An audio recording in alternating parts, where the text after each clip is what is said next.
रत्नैः कल्पितमासनं हिमजलैः स्नानं च दिव्याम्बरं नानारत्नविभूषितं मृगमदामोदङ्कितं चन्दनं जातिचम्पकबिल्वपत्ररचितं पुष्पं च धूपं तथा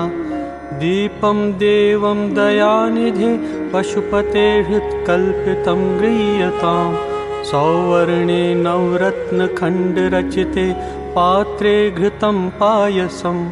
भक्ष्यं पञ्चविधं पयोदधियुतं रम्भाफलं पानकं शाकानामयुतं जलं रुचिकरं कर्पूरखण्डोज्ज्वलं ताम्बूलं मनसा मया विरचितं भक्त्या प्रभो स्वीकुरु छत्रं चामरयोर्युगं व्यजनकं चादर्शकं निर्मलं वीणाभेरीमृदङ्गकाहलकलागीतं च नृत्यं तथा साष्टाङ्गं प्रणति सुतुतिर्बहुविधा